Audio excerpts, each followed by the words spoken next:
What's up, guys? Welcome back to another Her Lounge podcast episode. And like our usual, we're going to go ahead and start this with a positive quote and also introduce my guest. So today I have my husband on because we're going to talk about marriage and kids, and what better person to have on than the person you're experiencing life with, right, babe? I was worried to see what was going to come after the person you're experiencing all these issues. Exactly, problems. Right? Put you on the spot. Anyhow, let's go ahead and start our podcast positive like we always do. So we're going to start it with a quote that says, "Eventually all pieces fall into place. Until then, laugh at the confusion, live for the moment, and know that everything happens for a reason." That's what I think about that. That's what I need to remind myself of every day. It's okay, man. So it was funny because yesterday I was trying to figure out what our topic today would be about, right? And so then I wanted to do it first about nutrition. And so I reached out to Rob's wife and I said, "Hey, do you want to come on and talk about nutrition?" She's like, "Not really." She's like, "But you know what a good topic is?" And I said, "What's up?" She goes, "Marriage and kids." I was like, you know what? Everybody, I did a poll a long time ago, and that was one of them. They said that like stepmom, like, you know, a stepmom combo, and, you know, how to get along with, you know, your significant others, you know, baby mama, whatever. And I was like, I don't know that I want to do that. But marriage, I felt like it was something I can touch on because I think I'm experiencing that. You know what I'm saying? So, I know that everybody's like, well, you live a public life. Yeah, but not everything is supposed to be put on, you know what I'm saying, out there. So I feel like some things are just not, you know, for conversation or whatever. But I think marriage is, and I think we kind of talked about it yesterday with Marissa when she was here, or whatever day that was. And I guess, let me ask you guys, because I think women see marriage differently and men see marriage differently. So I thought it would be great that I have two males with me, producer Rob and my husband on here to speak about this. At what age do you think as a male you start to think, you know, I do want to get married one day? Who wants to go first? How old was I when I married you? That's a great response. I don't know. That's true. 30 something. Late 30s. Mm-hmm. Late 30s? Well, let me see. If I'm 41, I must have been about 35. Mm-hmm.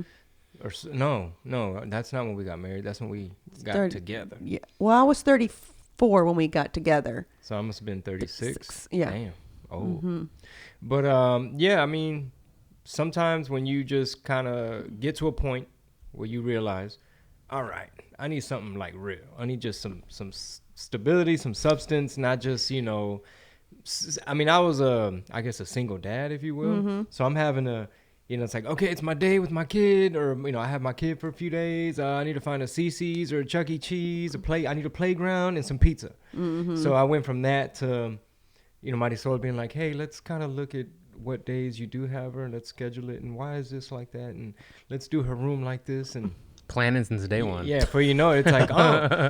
And then Mickey, my daughter, she, you know, it was like perfect for her. Because she was just like, oh man, this lady's on it. She had her backpack with everything in it. It was like Dora the Explorer. That was her first impression of me. I don't know. I think we've told the story before. It was 4th of July. And she needed to use the restroom. And so I know that usually these outdoor events, they don't have toilet paper at the porta potties or anything like that. So in my bags is usually stuff that I feel are important. She had everything. So I had everything to prepare her for in case she had to pee outside, which is exactly what happened. First aid kit, preparation H. What? Preparation H? Baby wipes, adult wipes. I had everything. And so then out of nowhere, she just goes, "Wow, Dad, she's really prepared." And I could not stop laughing because I thought it was hilarious that this little 6-year-old just felt like this person was so prepared. But yeah, so I guess it's older for you guys. It's at a later age. When did you feel? Because you were kind of not for marriage for a hot minute. Yeah. I would say creeping up on 30. Because I'm 31 now. Okay. But it wasn't until, because we got together when I was probably 20, I don't know, 6, 7, something like that. Mm-hmm. And then by like late 29, I was like, what are we doing here? We were already so intertwined with the kids and the life all together. So I was like, okay. Kind of kept it to ourselves, obviously, for like a year. And then here we are. I was like, okay, this isn't so bad. Did you think it, or did she approach you? Like, hey, what are we kind of doing here? No, I think it was just a mutual thing. Mm-hmm. Yeah, it was a total, literal, like, we just kind of felt like each other's perspective going in that direction. Mm-hmm. She'd already been married before. She wasn't really planning on doing it again. And I was like, yeah, that's cool. And all of a sudden, next thing you know, it's been a couple years, and we're like, hey, do you want to? Hey, yeah, do you want to? Yeah. That's it. I don't know if I'm just weird, but I never felt in my 20s that I was ready for marriage. I think also whenever I got with Pete is whenever I felt like, you know what, I do want this. I want this in my life. I want to be with someone forever. I don't want to just like be single and dating all my life. You know what I'm saying? So for me, it happened way later versus, you know, for a lot of girls, it's like it's kind of like what they look forward to. It's like they're ready to get married and have children. There's tons of 20-year-old dudes that get married too.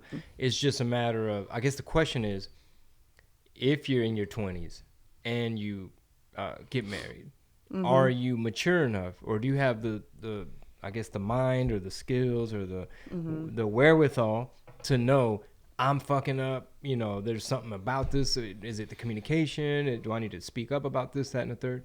So I guess when you're ready for something real and you're a little bit more mature and you're able to hold yourself accountable and know, okay, I fucked up. I'm fucking up there. You know what I mean? Yeah. Versus when you're young, it's easy to just blame the other person. Like, man, I can't stand her, man. That's true. That's true. Yeah, to me, it was just like, I guess I was too busy into myself. And that's going to sound super selfish, I know. But I was just too into myself, doing me, having fun, traveling, worried about finishing school, starting my business, to where it was like, I guess being married was kind of secondary to me. It wasn't like my first priority in life. Like I never thought to myself, oh wow, I can't wait to get married. Does that make sense? Yeah. I also couldn't wait to have children either. It wasn't a thing that I also cared about either. Like it wasn't like, yeah, I forget you guys got together like in your mid to later we were way 30s. Older. And I think I always told him that I'm so glad I did. I always tell him, I wish that we would have met. We did meet when we were younger. You know what I'm saying? Like, but I wish that we would have met so that like life for us could have begun. Like if we had a crystal ball, like, hey, I'm really young. Nice to meet you. I'm dumb. But I'm really going to get my shit together later. Yeah. But I'll see you. I have a crystal ball, and like I'm from the future. Welcome to Club Toke. Welcome to Toke Bar. Because that's where we met. Imagine if I was like, listen to me, I'm from the future. Hot tub time machine style. We're gonna be married later, but bear with me. But right now we're just exchanging phone numbers. We're just not gonna hang out. See probably you in 10 years. In 10 years is exactly what happened. At least. So we met again in 10 years. It's probably more than 10 years. From when y'all met. Yeah, we exchanged phone numbers and everything. We were at a club. I was about to holler. Yeah, on the prowl that night. And it was like we exchanged phone numbers, but it was like never nothing. I had just moved back from College Station too, so I had it was just like, started my little rap career thing. And so my friend was kind of like a little rap career, a little rap thing. My friend, our friend that we had, Crisco, he was like, I'm like, what's popping right now out here? Because, you know, I wasn't living in Houston, so I didn't know what was like. He's like, oh, well, you know, my friend's performing tonight at Toke Bar. You want to come by? And I was like, okay. Chingo Bling's like, oh, yeah, I've heard about him. And she's like, yeah. He's like, come out. I'm like, all right, cool. Well, like a fight broke out. So then I was like about to bounce. It was funny because we were like, it was in December because we went out for my sister's birthday. Members of my entourage were involved in sex. It's Chingo Bling throwing tamales at people. And so I was like, it's time for me to go, because you got to remember in College Station, it's just college students. So the bars are a little bit different. And granted, there might be fights, but there were never like fights. I don't know if that makes sense. Like everybody's so pretty Northgate back yeah, then? exactly. It was still the same. Yeah, it was still the same. Everybody was just kind of partying. You drank, and then it was like karaoke night, and you know what I'm saying. So it was like real simple, and so it wasn't like you didn't get all dressed up either to go to the club, you know. So it was like this was different. And then when that fight broke, I was like, I don't know how to handle these situations. It's probably time for me to go. And then it was funny, I was walking out and he was walking out, and I said, hey, I said something about your friend. You're like, I have photos. Oh yeah, I said I have photos because I was taking pictures of them on stage. I said, Smooth. No, really, that was it. I mean, because it wasn't like I thought we were going to exchange phone numbers. Like it was actually like like how do I explain it? You can put this on your MySpace board or something. It was like, hey, my G. No. Yeah, it was kind of more like that. It was Say, like, partner. hey, dude, like, you know what I'm saying? I was like, I got some pictures. I was like, I think I got the one where your friend got knocked out. Or No, something. he ain't getting nothing. My friend got choked. Mic. Yeah, choked. There you go. Something. Yeah, because my friend, he was on stage. Well, we were on stage. And he found it to be a good form of crowd participation. He's like, I'm going to get the crowd hype. Watch this. All right, man, everybody put your middle fingers up in the air. Let me hear you say, fuck security. Like, fuck the bouncers or something. No. I'm like, this is my hype, man. It wasn't me. I put my mic down. It wasn't me. And then, obviously, the bouncers didn't like that. So they were Take it to the house. They were kind of plotting. They caught him off guard and just put him in like a little half Nelson or something. And that was pretty much the extent of it.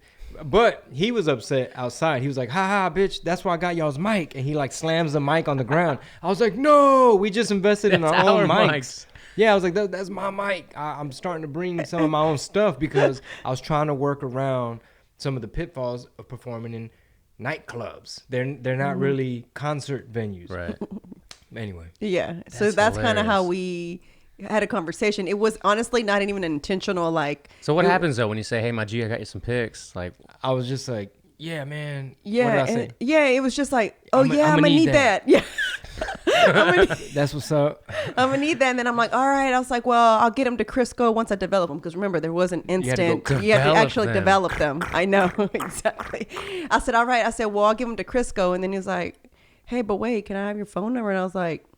I thought I got your phone number inside by the bar. No, it was when we were walking out. It wasn't inside by the bar?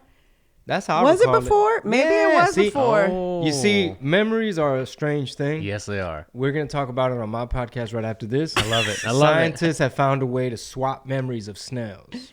Wow. But y'all stay tuned. It is the Red Pill Thermometer podcast. Damn, that's kind of interesting. They could delete a memory from one snail. They can add a memory. They could transfer the memory. We'll talk about that on mine. But so how do you remember that memory though? The way I recall it is we danced a little bit too, didn't we? See, she don't even remember that. At the bar, yeah, we kind of were. Yeah, you know how it was crowded. It was just crowded. It was like kind of rubbing together. Hey, just side to side. So at the bar, I think I asked for her phone number, but I was trying to be respectful because I knew she was friends with Crisco, and I wouldn't. She seemed like a nice girl.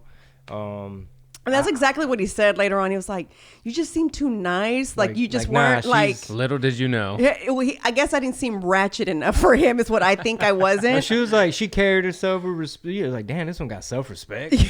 Bilingual. I mean, I wasn't like out there. If that makes sense. I was like, "Where your family from?" She's like, "Reynos." I'm like, "Damn, she got everything." She done check. Tamaulipas, damn. Okay, I'll holler at you in 10 years, though. All right, not today, and right now. I hopped in my DeLorean and.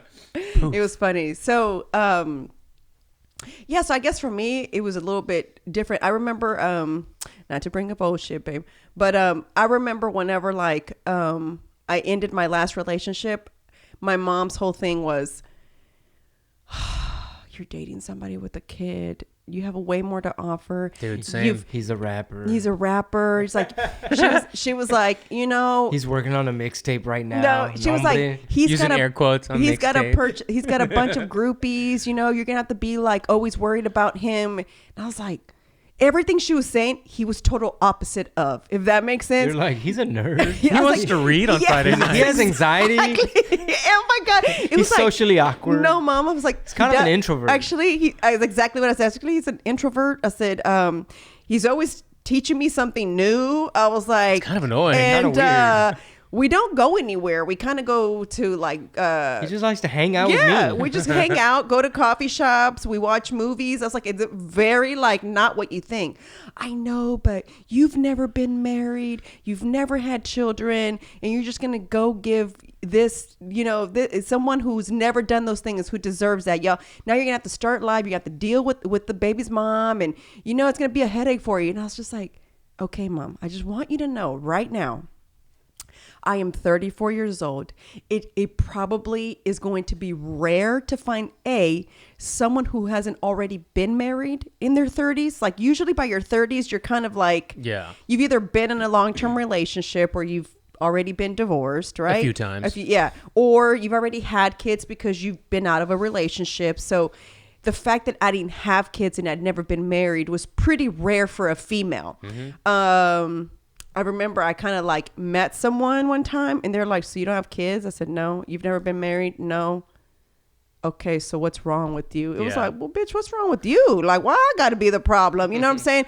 And that's when it like hit me when he's made that comment. I was like, wait, so that's not common. You know what I'm saying? There's not a lot of females out there who already have had children by 34. I should have looked up that statistic before I did this podcast, right? That would have been a good one to look up. Which one?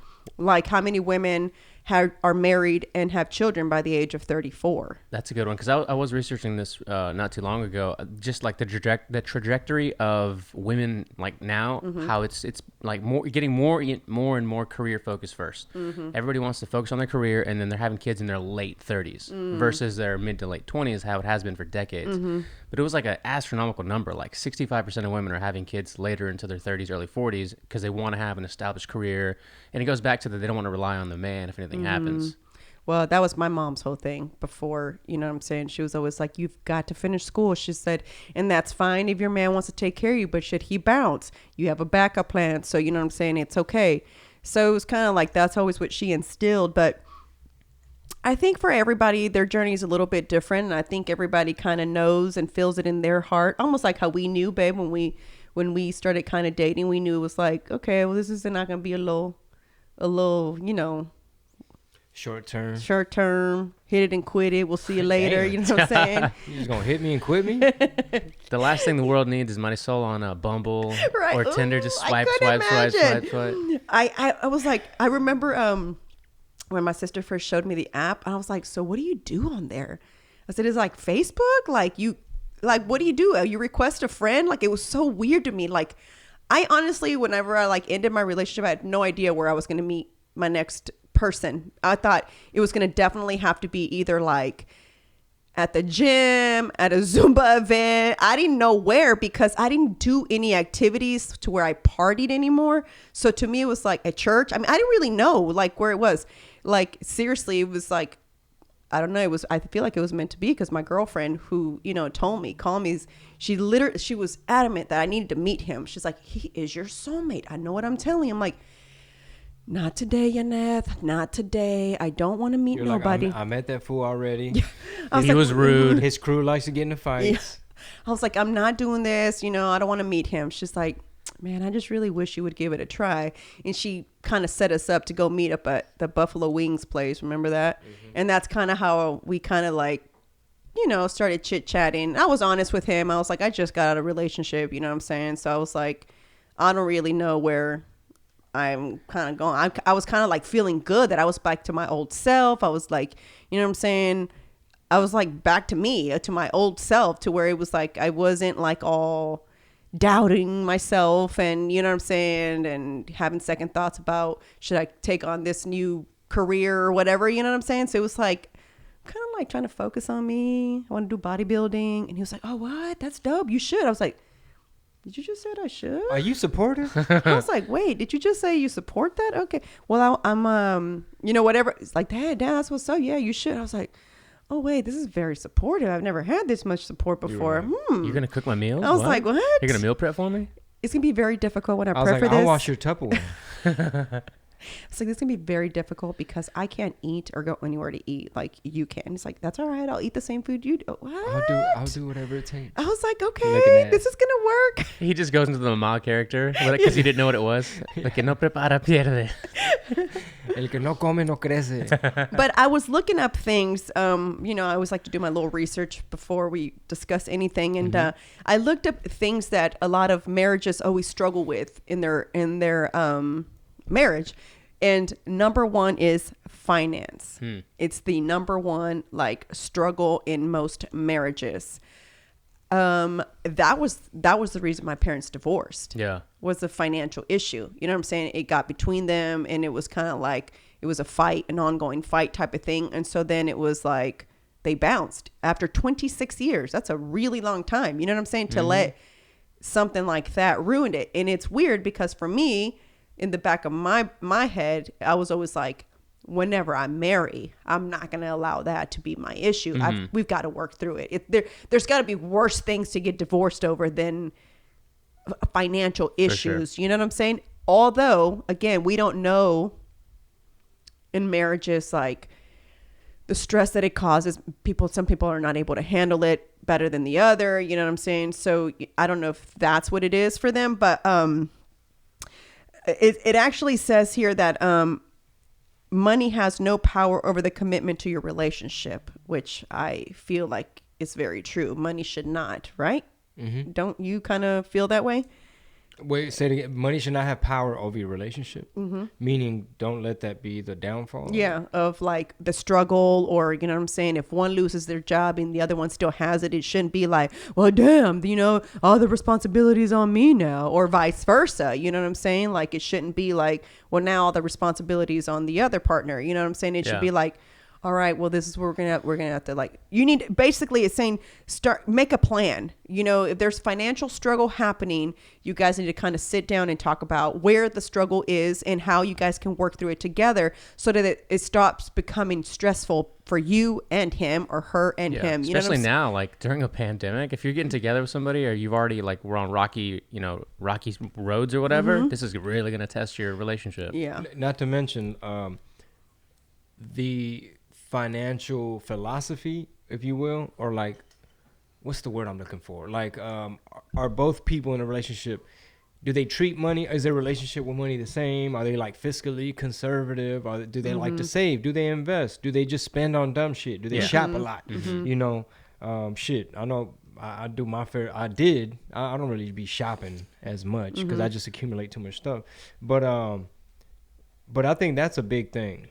Like, just from hooking up with somebody, and if you're like a save freak and just super frugal, investing, like you got a budget, you got the envelope, and the other person is like, whatever, I know there's gonna be some issues there. Yeah, for sure. And especially in the pandemic, like you said.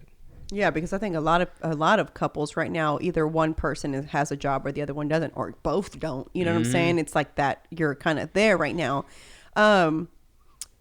I mean, I was a spender before, but I didn't have nobody to worry about. Does that make sense? Oh, yeah. It was, I was by myself. I paid my own bills. You know what I'm saying? So it was like, what was in my savings account was for me. You know what I'm saying? It was like for me to do. I got it. Yeah, basically. That was your answer. Yeah. That would have been a song back exactly. Then. So it was like, for me, it wasn't like an issue. And I guess that's why it wasn't an issue when we got together. It was kind of like, hey, I'm not that great at budgeting, so that's going to be your job. That's kind of how it happened. Don't you feel? I said that? No, I didn't say you literally said that. That's kind of how it, I was like, it happened. If you willing to help me out, stay organized and on top of everything because I was like, I don't like paperwork.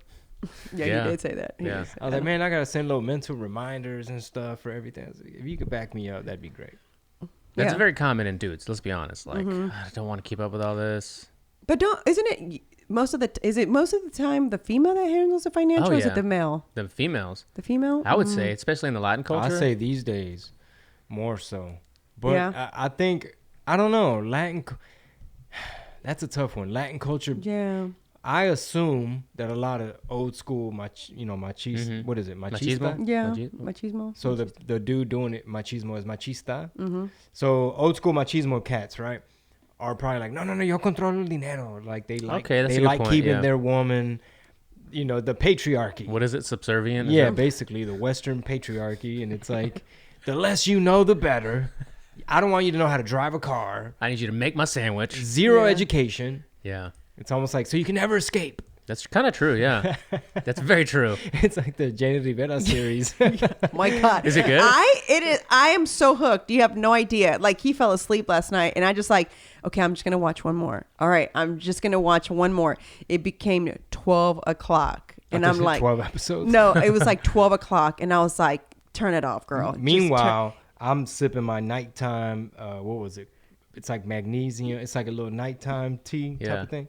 So I was like, your little chamomile tea. But it was like stressing me out that it was like making me mad too. I was like, I even at one point, literally, I'm not lying, guys. And if you're watching this on the camera, I literally sat up and I was like, oh, oh, here she goes again. She's fucking up. Like, you know what I'm saying? You were strong. You got through this. You're going to fall for him again. I was like getting so mad. And that's why I said, this is it. This is the last episode I'm watching. I'm going to go to bed mad about this girl just like making all this progress. And then she falls right back into this guy's hands. You know what I'm saying? It was making me mad, you know? So I got to go to bed. I can't do this because he doesn't want her to work. Right. He doesn't want her to be independent. He doesn't want her to go to school to get an education because a female's job is in the house. You know what I'm saying? That's the only place she should be, is at home, taking care of her man and her kids. That's it. You know what I'm saying? So he was very like old school, you know. I don't know if he was Mexican. I think he was. They don't say what he was, but I don't know. But it was just like, oh no, they are, because the mom doesn't like Jenny Rivera because she was born in the United States. So she said, you married a gringa. Had you married a Mexican woman from Mexico, you know, you would have, you know, you would have had it better. You know what I'm saying? So they want to be too independent. You know what I'm saying? It's kind of what she was saying. So that was it. Also, another thing that it said is never to have secret, basically like accounts from one another. I know someone who did, and then the husband later found the checkbooks. Oh, snap. And so he spent the money that was in that savings account, almost like saying, okay, you got secrets then? Cool. Then I'm finna go ahead and spend Guess this. what I'm gonna spend it on. Yeah. That's another secret. So what happened was this person was not being responsible, right? And she saw that there was going to be some issues and got a little scared. And so she started. That was her reasoning for having. Yes. It started stashing because she happened to answer a call one day. They called her about a bill not being paid. And it was like, well, I'm sorry. My husband takes care of that. I had no idea, but I'll let him know. You know what I'm saying? And it was kind of like, what the F? Like, what have you been doing with our money? Because she also worked, so their checks were both being deposited into the same account. So if you're taking you're the financial person, what's happening with our money? And so it was kind of like she had no idea. He found the checkbook, decided to spend it, and it was like the biggest explosion ever. It was like, what the fuck? You spend all this money, it's our savings money. Well, how dare you have a secret account? Okay, well, how dare you be irresponsible? Like, we're talking about two people who make great money, and you're not able to pay the bills. Like, where's the money going? So you know what I'm saying? So that was like, they're still together till this day, but you know what I'm saying? I'm sure they worked on communication skills. They got over, you know what I'm saying? They were able to get through that, but it was like a big issue. We were watching a scary movie one day. I don't know what it was. And that was one of their little secrets they had too. Oh yeah. It was The Haunting of Hill House. Yeah. Great series. Yeah. The Haunting of Hill House. You should really watch it. Yeah. It's really good. Sounds good. That was one of the little secrets they had. The husband had accepted this money. And the wife was like, how dare you take that dirty money and blah, blah, blah. And so it was like, he's like, well, shit, you're doing all that. They owned a business, and she was doing a lot of these, I guess, what are they called? Like freebies and hooking people up. It's like, how are we going to sustain this business? So I had to take this money. You know what I'm saying? Her brother wrote a book about their experiences. So he was willing to basically like split the money, the earnings. Like I forgot how much percentage he was going to give each one because it was about their life. Well, the sister's like, how dare you write a book about us? You're making money off of us. He's like, but I'm trying to give y'all money. So, but the husband secretly said, cool, give me the money. I'm going to deposit it because your sister just be giving freebies away and, you know what I'm saying, giving free funeral services. You got to watch it. Okay. Yeah. Haunting of Hill House. Yeah. Right. So that's kind of was. Because you're getting like bits and pieces of the trailer. And it was, and another thing they, it mentions in this, like things that couples struggle with marriages is challenging children. Ooh. So it said, regardless of how well behaved your children are, there's always challenging things with your children, and you don't always agree on them. So while one may think it's not a big deal, the other parent does, and vice versa. So that also creates problems between, you know what I'm saying, parents. I'm going to maybe say for me, with my parents, is my mom was super strict to where she didn't want me to like hang out with friends, play outside. She like felt like I was a girl, so I should have been inside playing with dolls versus me wanting to ride my bike, play hula hoop war outside. You know what I'm saying? For her, it was like, you've got all these dolls in this room. why do you need to go outside to play? Why can't y'all play inside? Like play comadres, play, like, you know what I'm saying? Like play those things. She thought it was too like boyish, maybe the activities that I wanted to do. So I don't know. So for me, it was always like, I'd go to my dad to ask if I could do something. And then he'd say, well, go ask your mom. I said, well, my mom already said no. That's why I'm coming to you. You know what I'm saying? So kind of hearing that. Yeah. So it's like, don't tell it to mama. I know, exactly. I was like, you already know what she's going to say. Why are you going to tell me that? You know, my mom worked, before she owned her own hair salon, she worked mall hours because the barbershop she worked at was, you know what I'm saying, mall hours. Mm-hmm. So it was dope for me because I was like, cool. Now when I want to go do something, it's my dad at home. He's going to, and my dad was the kind that felt like the only way you can go is if I take you, which I was like, I don't give a shit. If you want to take me, great. Take me, drop me off and pick me up. The one thing I loved doing was roller skating. So he would sit in the little food court thing where they like have the little snacks. He'd chill there and just like watch us, like just make sure we were fine. And me and my friends would be roller skating. And then we'd come back and my mom would be like, what y'all do when roller skating? How'd you go? My dad took me, why'd you take him roller skating? I was like, hey, chill out. Jeez, man, what you want us to do? Fold clothes all day here at the house? Like, damn, girl. Like, no. So to me, it was kind of like, you know, I guess that's where the parent kind of, where it's like, I guess it can become challenging for. You were so much younger than your sisters. I guess you didn't have to deal with anything. So you're saying challenging children. What does that mean? Like misbehaved children where probably one parent favors them. So if the parents are not on the same page in terms of discipline. Right. Or even like how to handle certain situations. You know, sometimes one child feels like they can maybe confine one parent more than the other, trust them. And then, you know, one parent is keeping secrets from the other parent because. Basically being on the same page in terms of like parenting systems. So in other words, if it's like, okay, what are we doing about screen time? Is there a set time for that? Or how's homework going down? Are we doing study hall, door open at your desk? Or can you be in your PJs in your bed, supposedly reading a book? That's interesting. And on and on and on. Whether it's, are we doing church on Sundays? What's the plan? It's like a family plan. Yes, we're all going to church on Sundays. Okay. Who's doing dishes? Whose job is it? Like chores. All those little things. And that's something that I'm currently, you know, working on because I don't have my 12-year-old all the time. So she's going to arrive at my house with whatever habits and systems she's carrying from her house. So if she doesn't really have to do much over there, it's going to be more of a, hey, I wrote it down on the dry erase. These are your tasks or whatever. Or here's how we do homework in my house. So like right when you're about to get that system going, it's like, and she's going back to her mom's. Yeah. And it's like, damn, okay, next time I have a second chance to try to make this habit form. Right. Yeah. And it's like, you can't be mad at her either because at her mom's house, she is the only child.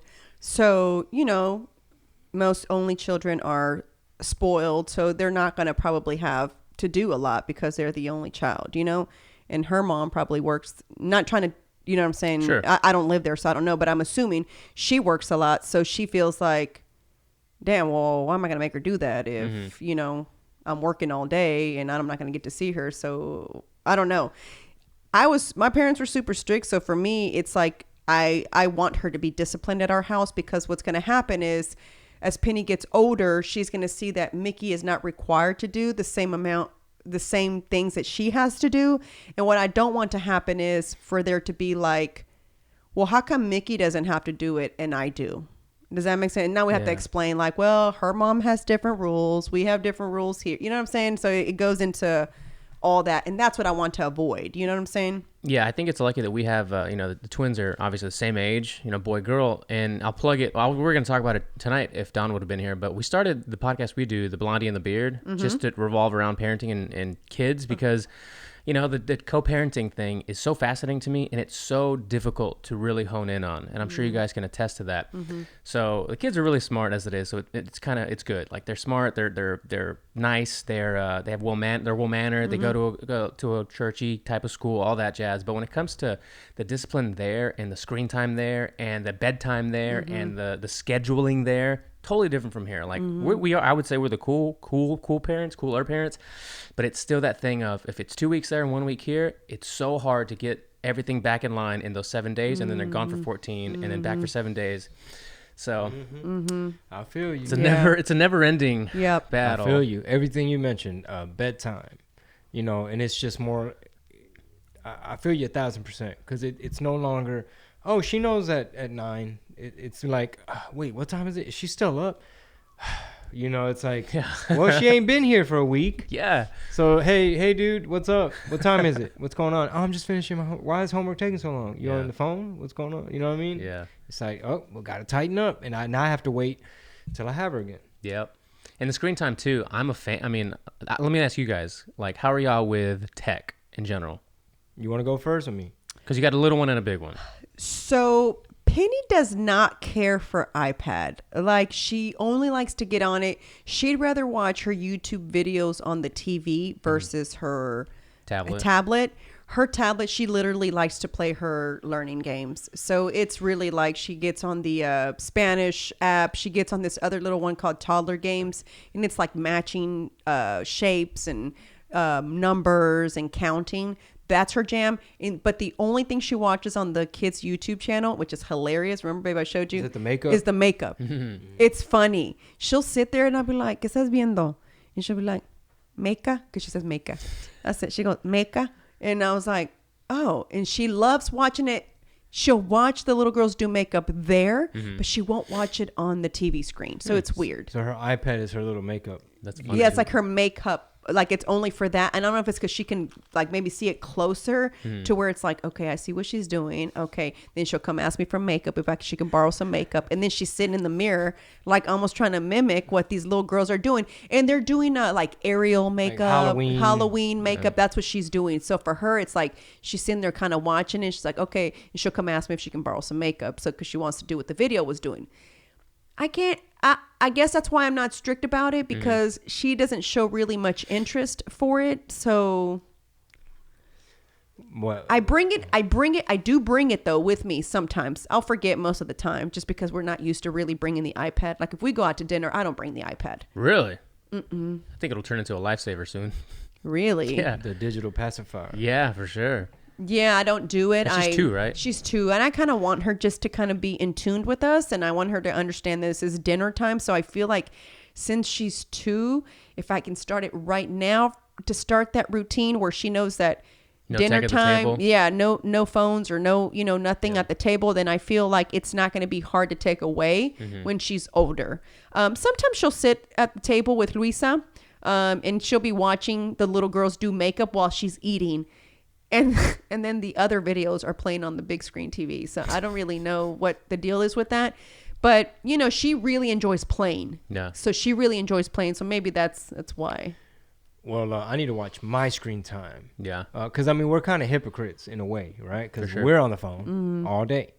So my 12-year-old, I know she's like really into TikTok. Really on the phone. Like, she's on her phone a lot. Like, she might be sitting here talking to you, listening 100%, but then she'll stop real quick, type something. Oh, it's my cousin. I had a Snapchat something, or whatever, right?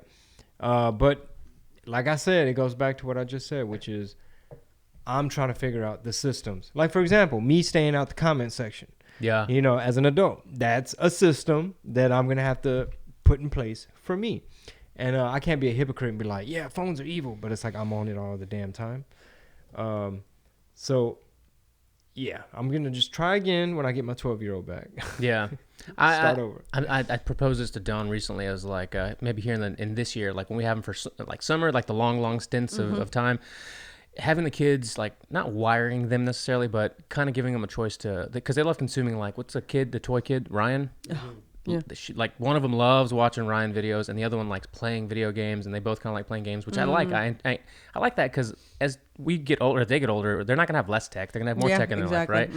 So I want to convey to them, and I've already kind of told them, and one of them will express how much they like being in front of a camera and talking on a microphone, and like she got a toy microphone for Christmas and blah, blah, blah. So instead of being a constant consumer, let's be producers of content. So let's have you be somebody that somebody tunes in to watch. Sure. And they're into that. So like making their own kind of content, doing the game reviews, playing the games, and then talking about it. Yeah. Versus constantly consuming the content, having them be little producers of content and showing them how those things that they watch are made. You can make it yourself if you really want to, and they're pretty into it. I asked Penny that yesterday. She was watching a little girl put on makeup. No, it was actually this morning. I'm lying. I was getting ready for work. I was going to go interpret. And she was watching this little video. And I said, do you want to do videos like that? And she said, see? And I was like, so you want to do makeup? And she's like, see? And I was like, I wonder if she understands what I'm saying. But she does so well, right, Boo? Whenever I ask her if she wants to do a sign language video, she says, okay. And she's down. Like, yeah, that's cool. She knows the routine of like, dale like, okay. And she'll say, bye. And then she hits the camera, you know, like to exit. So, yeah, I think so. But yeah, I don't really like it. When I took her to her pediatrician, the pediatrician walks in and I bring these magnet toys for her. At church, I do too. So the tablet, I don't bring it, like I said, because I'm not used to it, because I avoid it. So when we go to church, so that she allows us to, because she won't go to the daycare. She'll screams bloody murder and they're calling me to come get her. So I have to I bring colors. I bring her coloring book. I bring like a notepad in my backpack, in her backpack, right? And I bring all the things that I know I can entertain her with, right? Yeah. Well, one time we went to the pediatrician and she walks in and she's playing with her magnet toys, right? Which creates like shapes. And so she walks in, she goes, what? No iPad?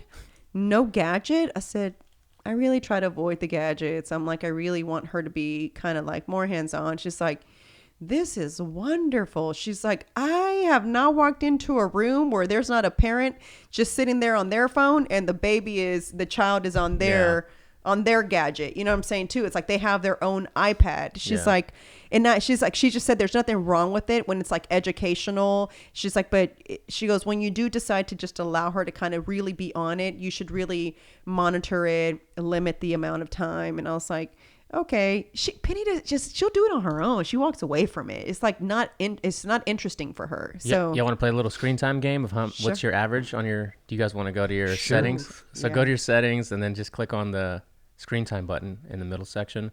Daily average, yeah. 5 hours. So wait, where is it again? I'm sorry.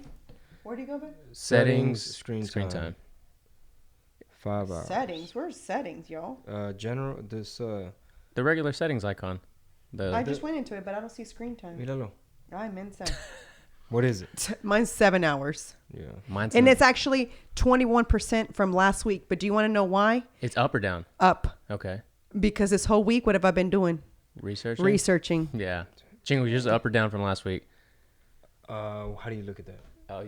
If it was, it would set it next to it. Look, today 3 hours. Mine's 9 hours. 9 hours. 9 hours. Wow. Shit, bro. But I do a lot of research as well, and then other content consuming. My first one for me, because it shows you right the apps or whatever. Oh wait, no, I saw it last time. See all activity. On the first page, see activity underneath your daily average. Oh, daily see. See, mine's Instagram and YouTube. Instagram, right here, the devil. Yep, mine's Instagram, and then it goes add limit. Let's add a limit. Oh shit, Jingo's adding a limit on the camera. Yep, because you got to be able to post and run with what you know what I'm saying. With whatever it is you got to post. So mine's Instagram messaging. Because I'm always responding with fixing something. And of course, Safari. I'm always researching shit. Yeah. Twitter. Those are my top 3. Right here on mine. Twitter. And then right after that is Pinterest, because I'm hella on Pinterest. And then emails. Emails I try to do on my laptop for the most part, just because I like to see it in a bigger screen. It's interesting to see how many hours on email. Like 3 hours. Mine's 12 minutes on here because I just quickly check just to see what's happening. If I've missed anything from what I replied on my laptop or whatever. And honestly, this is what I do. I just kind of go through my accounts to see if there's any important ones. And if I don't see any, I just log out of it. So that's what I do. I don't really sit on there. But one thing that I tried, that I've been trying to do and be more conscious about it, speaking of screen time, is using that Planoly app. And it was, where were we, babe? When we were out of town, when we were in Boston, okay. I didn't want to be on my phone as much. And I had all my items that need to be posted, like, were scheduled, and it was dope. I kind of liked it. Like, I was like, I just checked on it to see like how, like the activity, how it was doing. And then it was like, I was able to just be there. And it was like, I'm still being active on social media. You know what I'm saying? I was just kind of checking it here and there. I used it to record, like to make my vlogs and edit and stuff like that. But I really was trying to kind of be present, especially because we were there for my sister, who, like I said on the last podcast, is going through cancer. So I was just kind of wanting to be more present. This was kind of our first vacation in a while as a family also. So we hadn't taken one since what, babe? California, maybe? Since the pandemic. Yeah, since the pandemic. But I think the one legit that where we were gone together was since then. So I was like really wanting to be present. And, you know, and it was also because I felt like for the first time, I didn't have to worry about work.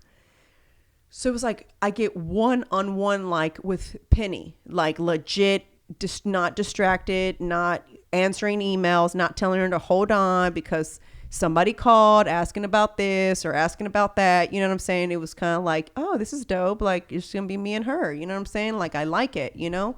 I want more of that, to be honest with you. It's just really hard with work, if that makes sense. It's kind of hard. It's like we try. Okay, for example, today was supposed to be that, right, babe? We weren't supposed to have a sitter today. Oh, right. And what happens? The day got away. The day, you know what I'm saying? The rental house. We had some issues. So now, and I had to go to work. I had to go fall through some sheetrock. Playing Bob the Builder over here. And then I had to go interpret today.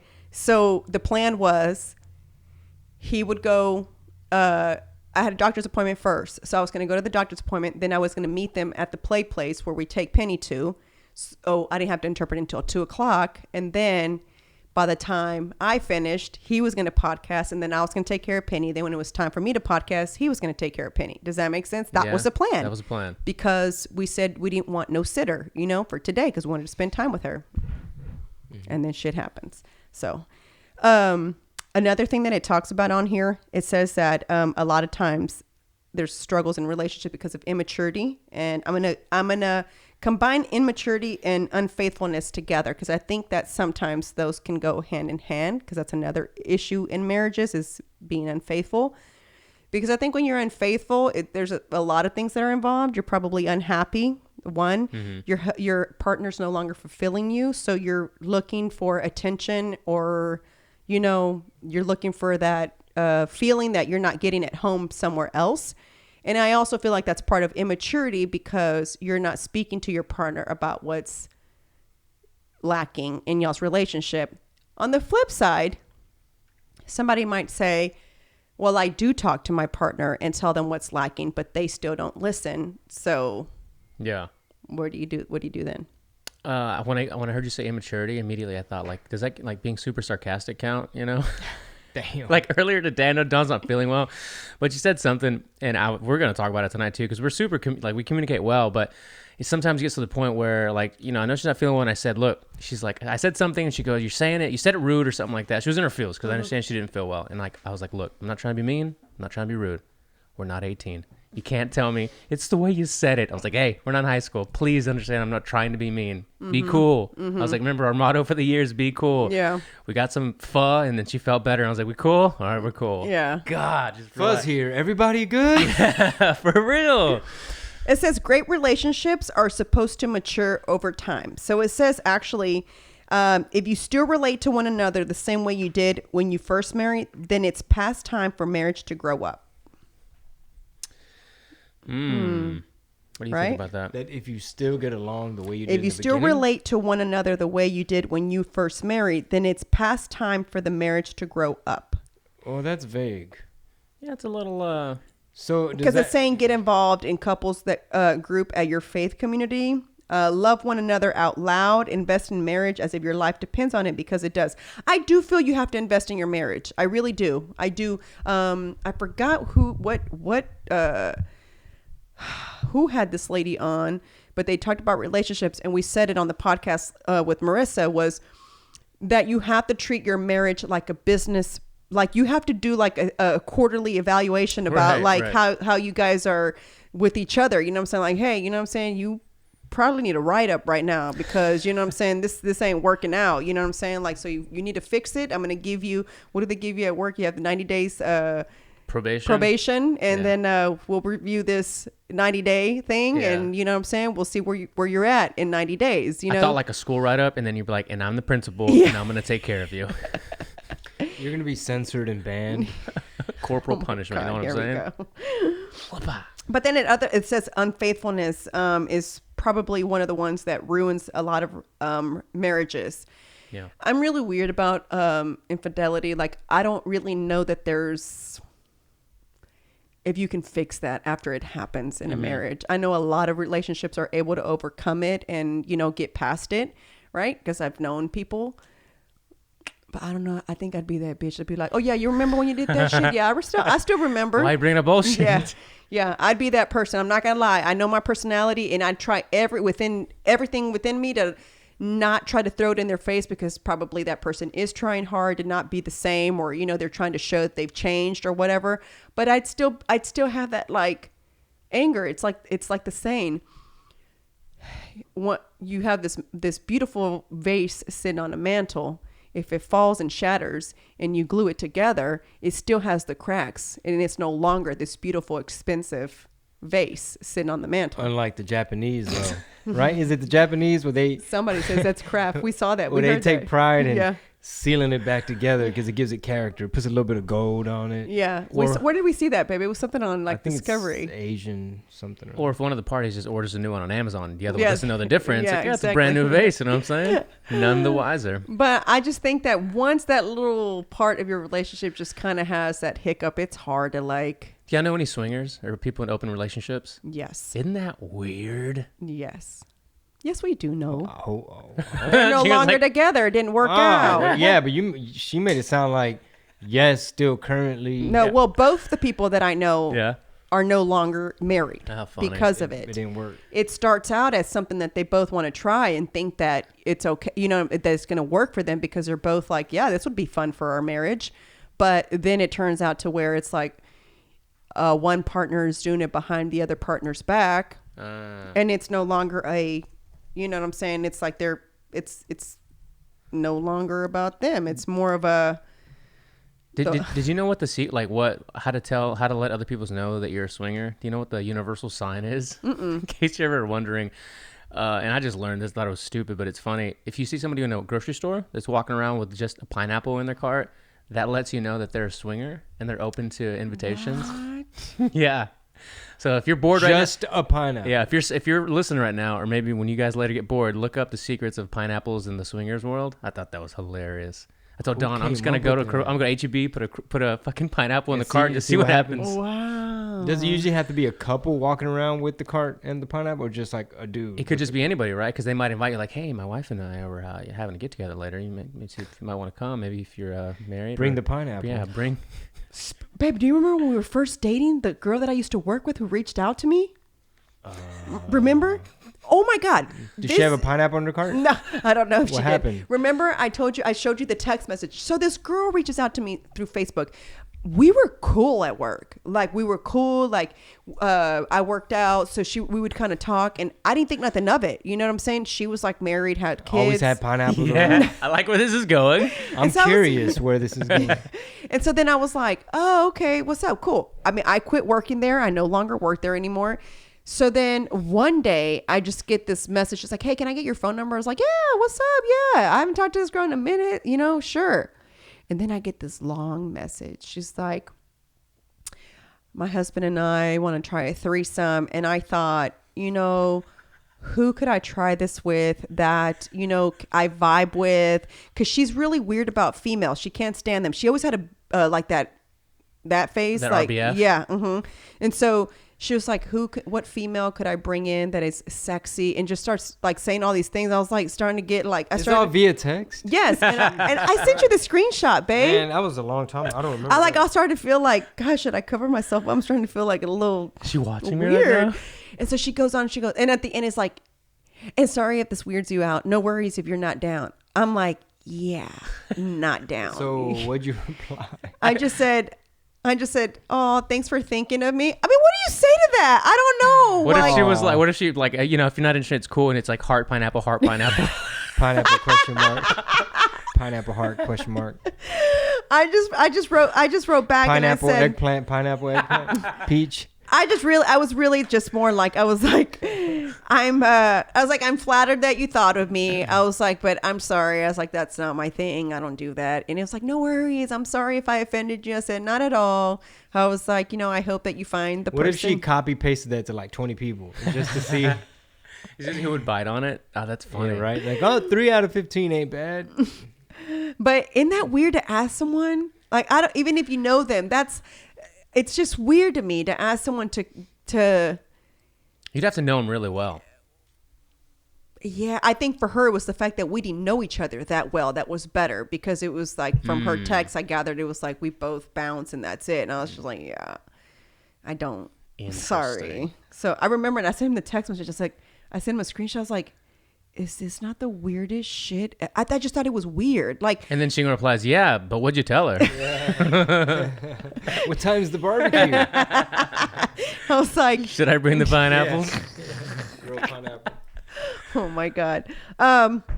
Moving on, which I think this is actually something that probably could be going on in a lot of marriages right now because of the pandemic with so much happening. But it says depression, because one person can be going through the blues and the other person may not be. And so it's kind of hard to like encourage the other person, because that person may just not see like that there's going to be light at the end of the tunnel. So then that creates friction between each other, and then it just kind of like starts putting a damp on the marriage. So yeah, for sure. I'm living in it right now. There's no damp on the marriage, but when you anybody working in the energy industry right now is down. Everyone's blue. Bunch of fans of the Red Pill Tamales, I've typed in and sent messages when we've talked about energy and the companies in the oil and gas world. It's tough, but you got to plow through. It's going to turn around. It's already turning around. Like oil prices by the barrel are going up. You can see gas prices are already going up as well. It's going to be slow, but you can't let that ruin your marriage. I wonder how it was during, this is turning into Red Pill. Yeah. How was it during the Obama administration? We'll talk about, if you're interested, we'll talk about on the next RPT. one, Red Pill tamales. But yeah, I could see depression being a big thing because, if you're not well versed in, like, if you've never like, oh, I'm just upbeat all the time, and the other person, and you don't really know how to deal with it, like, okay, is it chemical imbalance? Is it serotonin levels? Right. Dopamine? Are they down about a project that didn't pan out or do as well, or knowing how to kind of read the other person's mood and energy, and then it's like, how do you suggest, like, hey, let's go for a jog, and let's go get some sunshine. You know what I mean? It's kind of like it'll test your communication. I'm sure it'll test everything. One person might have an attitude, or now the other person's getting an attitude because they're impatient with your depressed ass. You know what I mean? So it's like, well, you're the one with the attitude, so you're the one that's depressed. Yeah. I'm depressed because your attitude. Yeah. It's true. And then they go cheat with somebody with less attitude. And then you mad because they cheated. Yeah, and then that person's mad because they cheated. It's like, you shouldn't have had an attitude. You shouldn't have been depressed. Yeah. Take that pineapple, go elsewhere. Yeah. It's like, I just came back from HEB, walking around for 45 minutes with a pineapple in my cart, and then nobody holler at me or invite. I wasn't a very good communicator in our beginning of our relationship. I think it was him that said, like, hey, like, that shutting down where you don't talk to me, like, it's like, that doesn't work. Like, I don't know, because I don't like to argue, so I get real quiet. She'll bottle it up. Well, now she's better about it now, but back then it's like, you want to bottle it up. You don't want to communicate. Now you want to put a wall up. So now you're being a B word. Yeah, 100%. Now you're walking around being a B word, and it's justified in your head, because you're thinking all these things all week, and it's like, you're not letting them out. You're not talking about it. You're not communicating. Meanwhile, the other person don't know what the hell they did wrong, or maybe they do, or don't know how to fix it. And it's like, well, maybe you're just a B word, I'm not talking about you. I'm talking about in general. Yeah, okay. Better check yourself. It's like, you make the B word face. You act like a B word. It's like, nah, just. Yeah, I was like that at the very beginning. I was just like, I just don't like to argue, so I just kind of would just not. And then I don't do the being mad for a week, or 2 days or 3 days. That to me is so dumb. You live in the same house. You got to wake up together. You got to walk in the hallway. I mean, what's the point of being mad for that? Rob's like, no, we do it. Yeah, 100%. No, we don't. Like, it just doesn't make sense to me. But I'll sleep on the couch when I'm annoyed. Yeah, and she hates it. Oh, I be wanting to sometimes. She won't let me. She's like, you're going to make me more mad if you sleep on the couch. I'm like, oh, that's cool story. See you later. And I'll just sleep on the couch. See, Rob? Yeah. Sometimes, bro. You got to do it. Hey. I wish you would, Chingo. Sometimes, I be thinking it. You can't stop me from thinking. Nah, for me, that's not. Like, look, once you start doing that, I feel like it just starts to become easy to just kind of walk away from it. And then I feel like it just becomes, No, it encourages the other party to speak up sooner instead of holding it in. Because if you don't bottle it up and you talk about it, then I don't sleep on the couch and you're cool. If you don't put a wall up, I won't be on the couch. Exactly. Well, if you knew what you did wrong, then there wouldn't be no. Hey, well, wall help me up. understand. Help me understand. Like if you that. was a mind reader, Exactly. Help me understand. you wouldn't be on the couch. We have, I feel, gotten way better from when we first started dating, don't you say? Wouldn't you say, babe? Well, a minute ago, I showed up frustrated from traffic, hungry.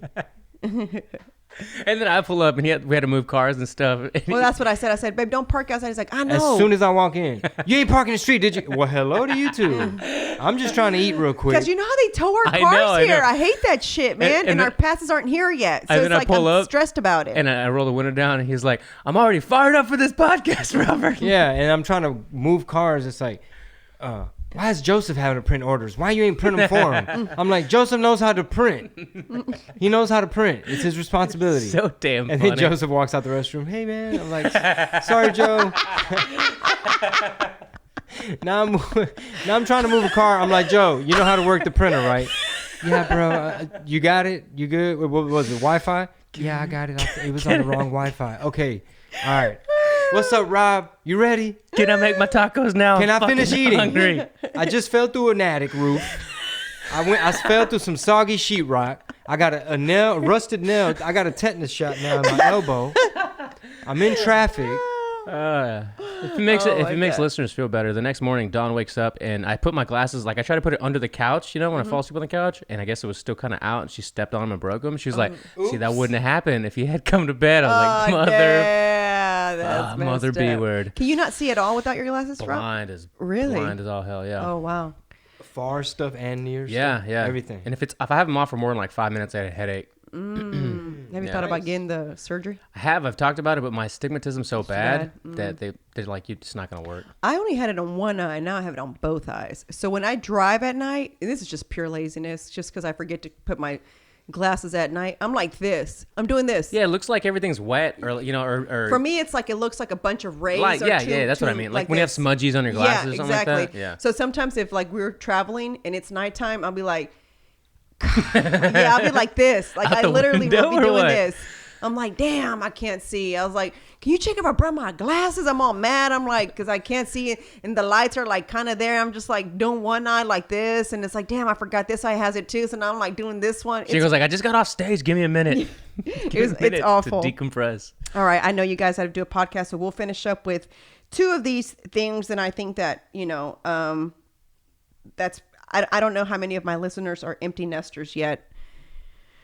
So because they said that also creates a little bit of problem between marriages because they no longer know what to do. They're so used to running life with children and, the chaos of taking them to practice. And, this one's got this event or whatever it is to where now it's just y'all two. And it's like, oh, shit, it's just us two now in this house. That sounds great. I remember I told you that, babe. I'm like, gosh, we have a long way to go. And that's when I'm like, I wish I would have met you sooner so we could have had our kids sooner. They'd been going to college. You know what I'm saying? We'd be buzzed. Because I told him, and I don't know how many, and if this offends anybody, I'm sorry. I'm not trying to. And I'm not trying to be mean, but do you, like, I don't know. Like, I was telling him the other day, I was like, do you remember how whenever, like, Mickey would come over, right? And then it was time for her to go home. It was like party time for me and him, not literally, but it was like we'd stay up till like 2 a.m. We'd go to the gym at 11 o'clock at night. Oh, yeah. You know what I'm saying? And then it would be like we'd watch movies. Then we'd go to bed. We'd still wake up early because we didn't sleep in that late. But you know what I'm saying? And we'd get up, start work, and you know what I'm saying? It's like, hey, you want to go do this? Yeah, me too. Okay, cool. Like, where you at? And it was like everybody that co-parents has that feeling. I was like, I miss that. Yeah. I was like, I kind of legit miss that. And then I look at Penny and I'm like, yeah, but I don't know what it'd be like without her either. You know what I'm saying? So it's like, I'm like, she makes me so happy. It's like, but it's like, I was just telling you that like not too long ago, right, babe? I'm like, don't you miss that? It's like, I mean, yeah, but Penny's cool. And I was like, yeah, she is. I know she is. But it was just like, as she's screaming bloody murder. We're like, can Penny hear us? Because if I give my opinion as to how cool it used to be. Where's she at? She's over there doing makeup. So before we wrap up, I want to ask you guys, so let's talk about that real quick. When you guys are empty nesters, what is the scenario that you see at 65, 70 right now? Like, what do you guys do on a day where you're 70 years old and kids are out of the house and they're doing their own thing? I hoped to be living in Mexico by the beach, having a coffee shop, which that I don't care if it brings money in, but just a coffee shop where not as an investment, not more investment, for community. Yeah, so that where I can have people that I talk to, I hang out with, like people that are visiting the beach. It's like, oh, where are you visiting from? Cool, like, you know what I'm saying? Let me tell you some spots you should go check out. You know what I'm saying? Like, that's how I want to wake up. I just want to wake up, and instead of having my coffee on my rocking chair where I just watch this empty lot in front of my house, you know what I'm saying? I want to be able to watch the waves, just kind of come back and forth and, you know, just listen to it and, you know, just nice. All right, Chingo. Well, we got Galveston too, so don't forget. Watch the mud go in and out. Maybe have some hobbies so we're not old and bored. But, you know, still be active and hopefully a change of pace where it's, you know, less hustle and bustle, but more like I said, hobby, where you're still growing, learning, doing stuff, creating, making, but it's not like, all right, you know, this is it. You know, is your morning going to be looking at the water and the sand, or looking at like a bunch of land and vegetables you're growing? Or I mean, land sounds cool, but so does beach.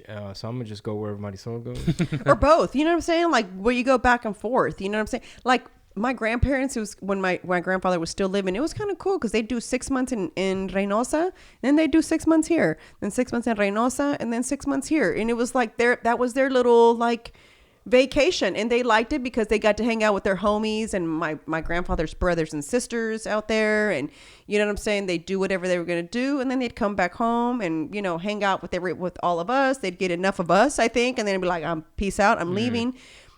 My grandmother now, and I don't know if it's because my grandfather's gone, even though all her kids are here, only one of my uncles is with her over there. She doesn't like it here. She doesn't like it here anymore. She's here a few days, and she's like, so how much longer before we go back? And this is somebody who's got dementia, and so she knows she's ready to go back.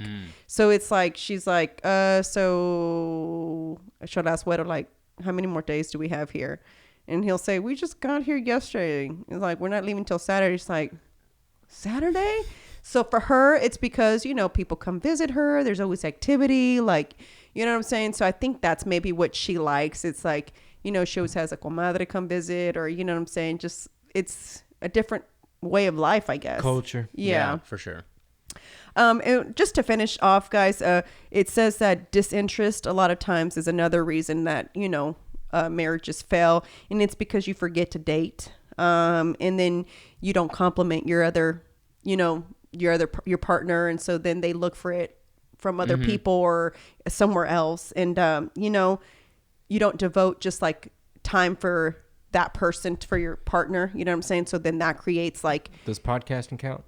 Yeah, right. As what? Spending time together. This is our date. Yeah. And then we got to relieve the sitter after as soon as no, that doesn't count. But I think for us, that I always tell him that I feel like our alone time is only when we travel for work. Yeah, I remember that. I talked about that. Yeah. So for me, because I feel guilty because we're always working, that I don't want to give up my weekends to go. And he just said it this morning, though. He said, wonder how we can have a date this Saturday. Remember you said that and this morning? And he's like, cute. Without, you know, I was like, yeah, well, we're just going to leave Penny for 2 days with the sitter now because we have to go work. So I don't really know how that's going to work. You know what I'm saying? So I think for us, it's more of a, you know, I would say a little bit of making the time for just legit, like a real date. I guess it goes back to effort. You got to want to put the effort in. Yeah, I don't think we make enough effort either. We got to prioritize the systems. Like, I mean, like for example, effort or prioritize. Are we going to have a date on Saturday? Can we find a sitter? Or do we need to, like, I need to start taking her around my family more? Well, you know, it's hard during Corona and shit because one segment of my family, they got it over there. So we ain't going over there at the moment. But like, you know, like for a Saturday night thing, is there like a niece of mine or something that's like really good with her or something? My little cousin was really good with her for a minute, and then we stopped using her, and it's like the next time she came, remember, to babysit, she was like screaming bloody murder to where she was watching her and Penny. I think we were going to a comedy show that day, and then it was like, oh my God, my cousin's like, Mickey had to help me so much because she wouldn't let me do anything. She's like, she would only let Mickey bathe her. So she's like, so there I am making sure she doesn't drown, watching her. And then she's like, you know, Mickey's trying her best to bathe her. I'm trying to help her and telling her how to do it. And Penny's like, like screaming, like, don't touch me. And it's like, okay. So then it was like, okay, we should have kept using Jasmine a little bit more so that she wouldn't have found her, like, you know, who is this person now? You know what I'm saying? Yeah. So I think it's important for you to continue to date, for you to continue to like find interest in each other and, you know, just compliment each other, you know, because I think we forget it as life. Good job of ending that podcast, Mariswole. Great job. You're so sarcastic. That's your compliment. Oh, that's my compliment. If I'm complimenting you on air, does it not count? Or I'll wait till we stop recording, then I'll compliment. To compliment me? Okay. So anyway, thank you guys for listening. I really appreciate it. I don't know how informative today's podcast was to you guys, but I hope y'all got a little bit of it and you were able to kind of, you know, relate and, you know, take a little bit of this to your, you know, partner. They learned about the pineapple. For sure, right? They're gonna be looking for the pineapple at the grocery store now. What that means? Babe, do you know what that couple over there is about? It's like, we just like pineapple. Okay, wait a minute. So do you put another pineapple in your cart if you're like, yeah, what's up? We made a match. I would think that's the way you do it, or you at least approach the person. Because if you do, I mean, they know what's up, right? They have a pineapple. Who just walks around the grocery store with a pineapple in their cart? Yeah, I don't know the rule, man. If it's just a pineapple, or it's like you got a couple other items, but there's also a pineapple. And is it sliced pineapple or is it like a pineapple? Whole, like, pineapple. Mm-hmm. The SpongeBob. Like SpongeBob, exactly. I get it. I'm gonna look for that. Keep an eye out. I am. Now don't look too hard though. Yeah, now I'm gonna be like on it, like looking at it. So anyhow, guys, thank you so much for listening. I really appreciate it. Stay tuned. We're gonna have some great guests coming up next week. Scheduling that again, like I mentioned. If you haven't yet, guys, please be sure to follow us on Instagram at Her Lounge Podcast, and also check out our merch. We'll be dropping some new stuff next week and for Valentine's Day. It's still the same design, but on a red hoodie for La Patrona and El Patron. So get your his and hers for Valentine's Day, and that's www.herappareltx.com. See y'all next time, guys. Bye.